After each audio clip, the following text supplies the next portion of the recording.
Good to go.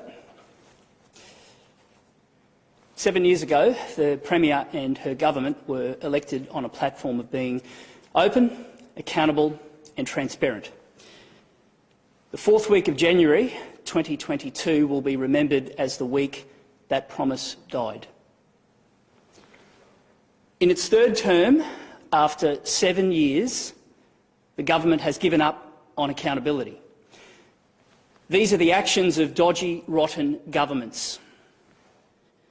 When governments give up on integrity, they give up on governing in your interests in favour of governing for their mates.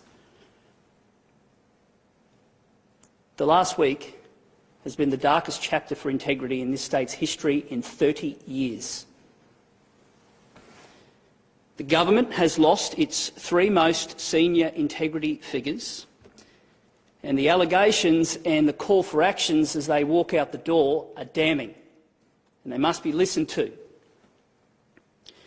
Yesterday, I stood before you and backed the calls from the Integrity Commissioner for an independent inquiry into the Public Service Commission. Today runs deeper.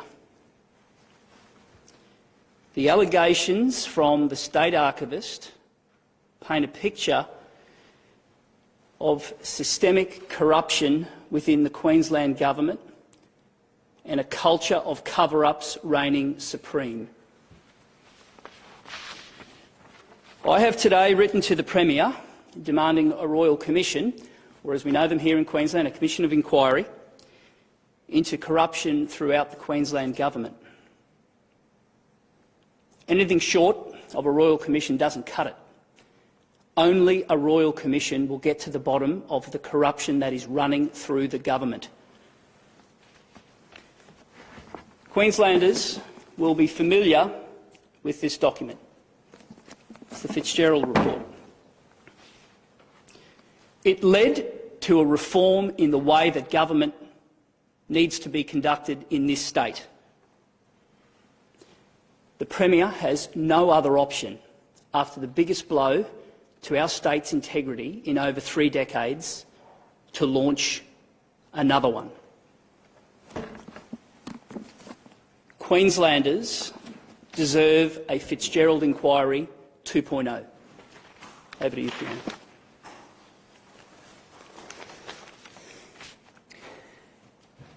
In the 3 decades that I've been in this parliament, we've never seen anything like this, with the revelations of a culture of cover-up and corruption that is coming to the fore with this state government, with the revelations about some of the most senior roles, integrity roles, independent officers who've been forced out the door, and the revelations, particularly today, from the State Archivist, the former State Archivist, and also from the Integrity Commissioner.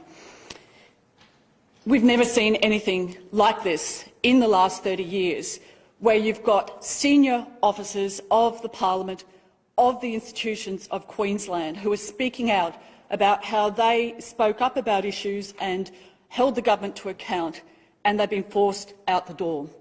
I want to address, firstly, the issue with respect to the Integrity Commissioner of Queensland, who did hold this government to account, asking difficult and uncomfortable questions in regard to how lobbyists were operating, particularly illegal lobbyists, and their interface with the state government.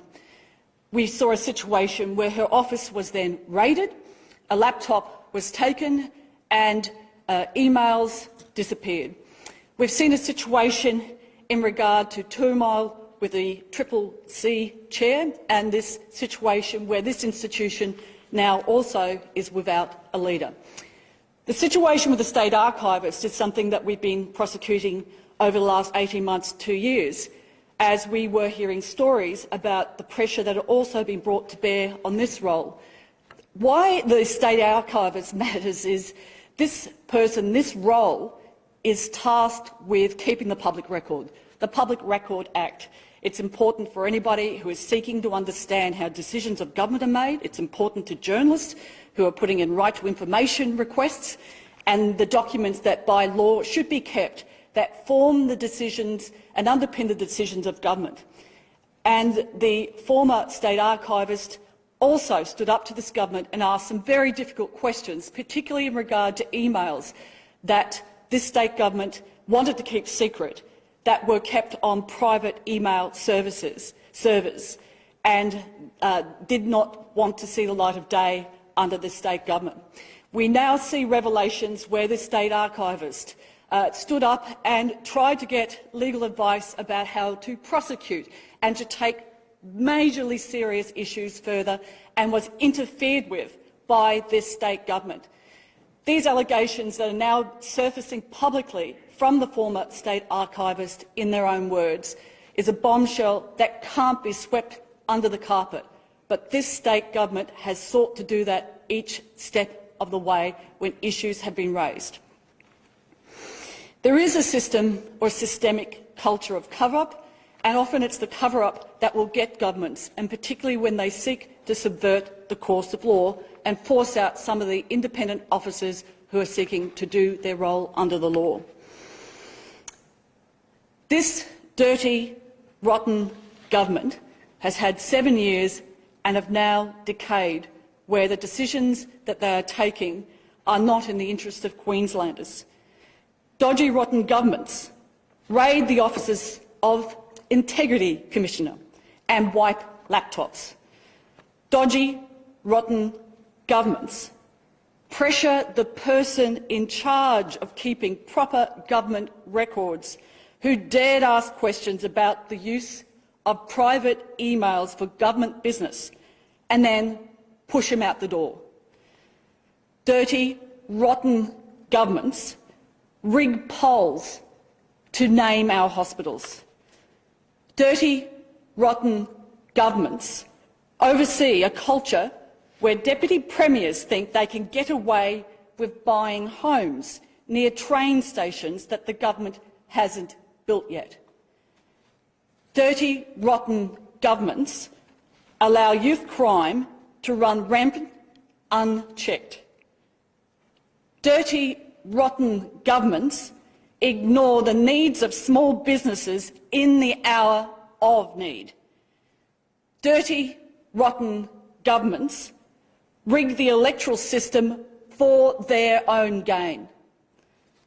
Dirty, rotten governments shut Queenslanders out of their own state with 2 hours' notice and then make no effort to get them home safely.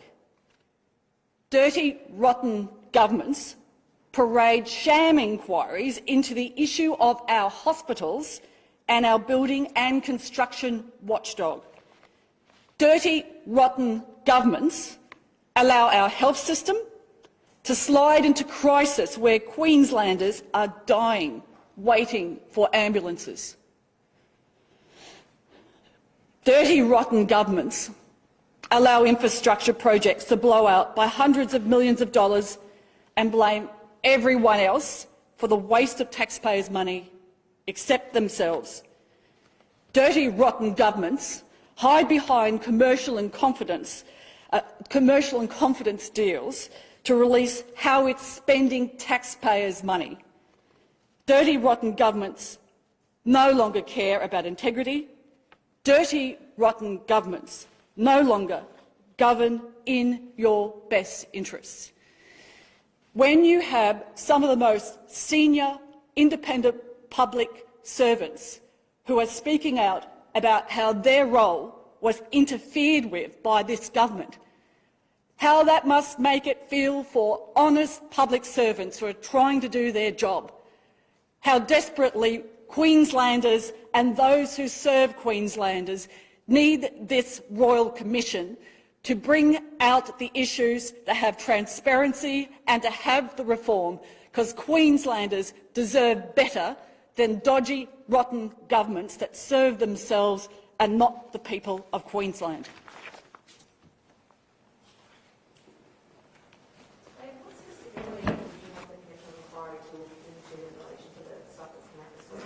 The way that government deals with its public service, the way that government deals with information, the way that government treats Queenslanders, the way that governments conduct themselves and the way that they treat those senior public servants in those roles.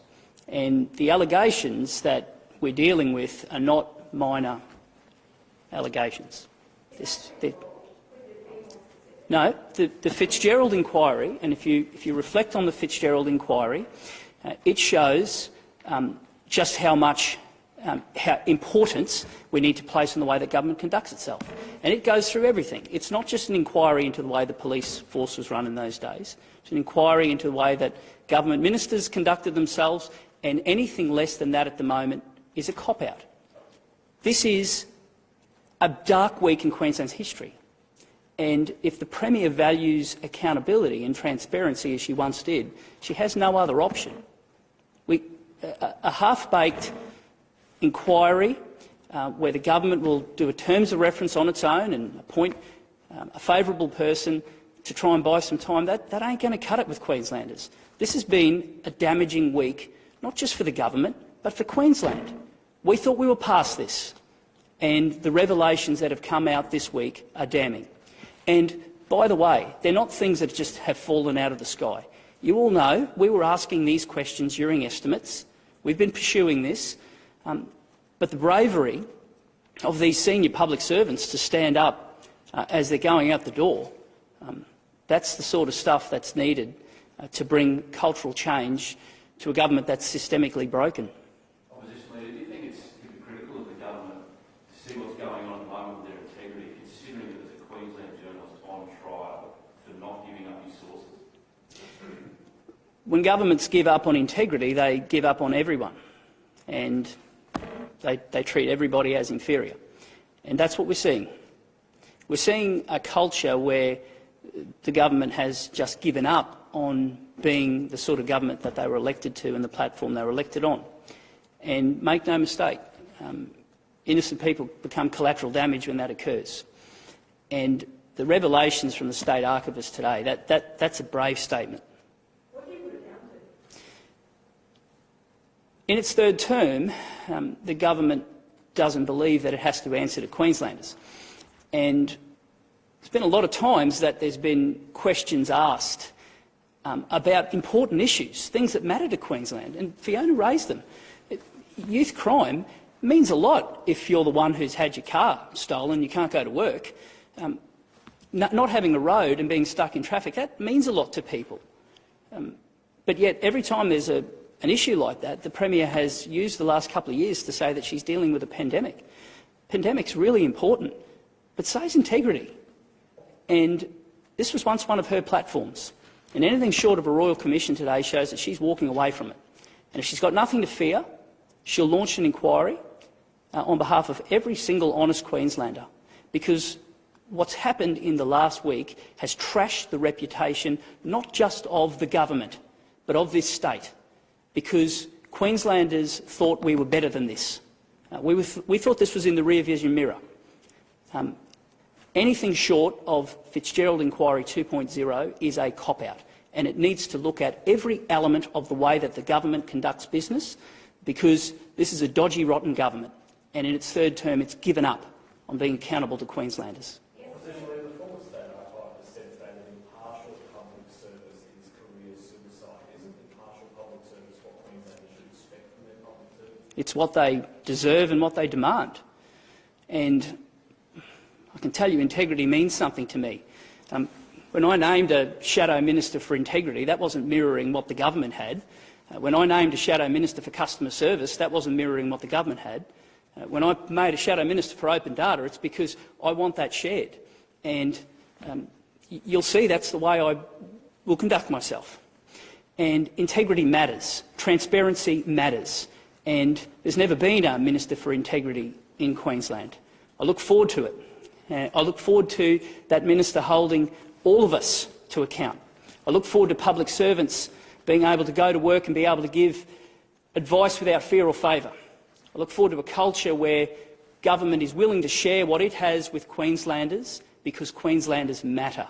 And at the moment that culture has been broken.